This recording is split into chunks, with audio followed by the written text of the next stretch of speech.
Hello, I'm John Gowlett.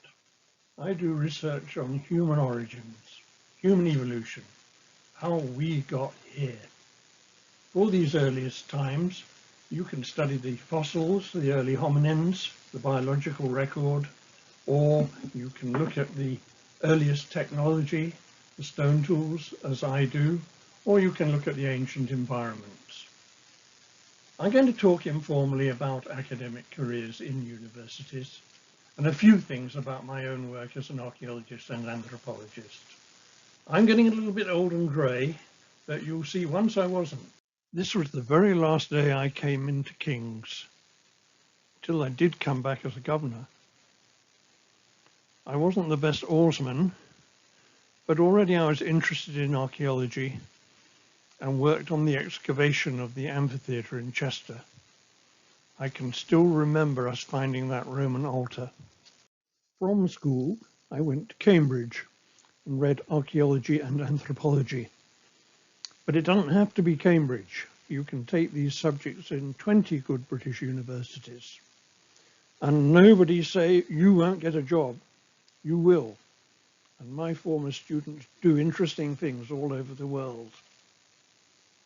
As a student, I was lucky to do fieldwork in several places abroad, even Afghanistan.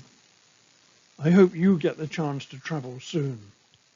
On graduating, I was lucky again to get to Africa, to Lake Turkana, the same season that Richard Leakey's team found the famous 1470s skull, nearly 2 million years old. But I went on to do my PhD on the million-year-old site of Kilombe, and mixed all that with my first real job as a lecturer in Khartoum, Sudan. That was an experience. There were 12 sets of traffic lights in the whole country and one computer. But what's in an academic career? I'm trying to show the stages. There's a kind of ladder, but it's not a completely certain one. You start with your first degree, a BA or BSc. Then you do need to go on to do a master's, which will take probably another year. And then you embark on a PhD. And that is pure research that will probably take you 3 years or maybe a little more. Now, at that stage, various things can happen. You may go off to do another career, or you may get a postdoctoral position where you can do research again for another 2 or 3 years. But probably you'll be wanting to get a lectureship, and if you're lucky, you may get that fairly soon after the PhD. But that is actually the hardest moment in your career, the one that you're really waiting for. Once you've got that break to be a full-time lecturer, then everything else will begin to unfold. I love research, but I can't stress too much that there are many other university jobs that are just as valuable and make really good careers. My career was unusual because I had a particular break and was in a research lab for 7 years. Great experience working with brilliant scientists on new techniques for radiocarbon dating.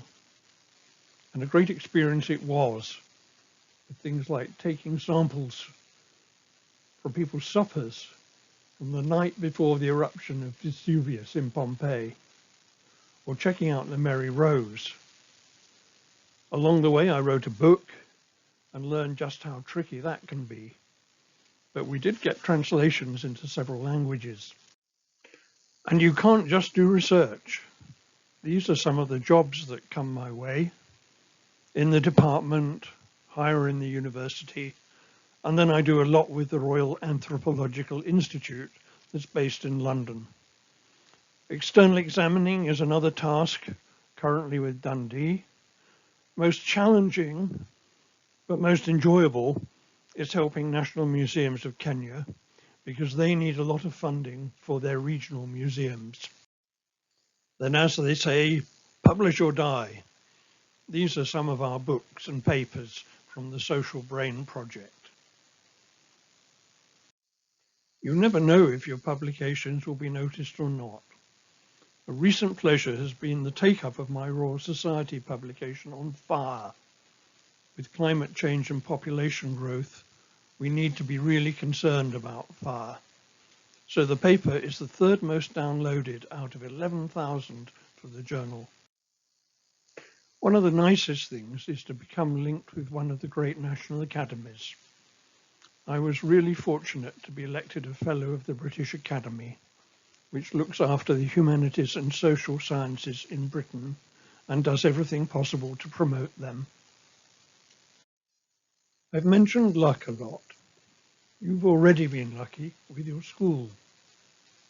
An academic career is hard work and can be very frustrating. But I love working with my colleagues, students, and especially with the farmers who help us in Kenya, because they want to, not because they have to. The world is full of opportunities for you to take.